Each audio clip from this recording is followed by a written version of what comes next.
À la fin des fins, là aussi, un débat caricatural. Je dis pas qu'on l'a, ce débat caricatural, mais on l'entend souvent. La Chine, grosso modo, ils font des voitures électriques parce qu'ils subventionnent. C'est clair qu'ils subventionnent, mais ils font de la R&D. Oui. Pour rebondir sur ce que disait Laurence, amusez-vous à regarder le ratio recherche-développement sur PIB. De mémoire, je peux me tromper. En Europe, on doit être à 2,1, 2,2. Les Américains doivent être à peu près à plus de 3.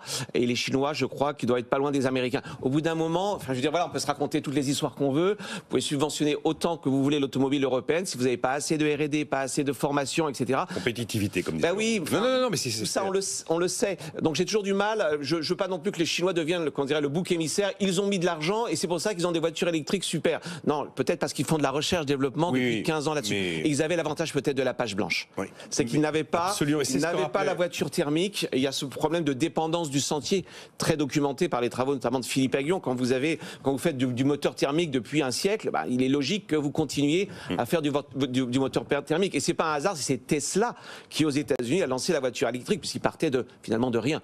Donc il ne se cannibalisait pas lui-même. Il n'a pas eu à supporter le write-off de tous ces investissements qui étaient dans le thermique, parce que c'est vrai qu'aujourd'hui les constructeurs automobiles européens, ils ont effacé quand même tout le diesel, bien sûr, tous les investissements massifs. Donc les causes du succès chinois ne se réduisent pas à des histoires de subventions. C'est ce que disait Robert Yvaton jeudi. Il faisait un peu le mode d'emploi de la réussite de cette voiture électrique chinoise.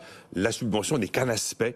Il y a de la concurrence entre les constructeurs chinois, il y a de la R&D, il y a effectivement la page blanche quand le moteur thermique était une spécificité occidentale.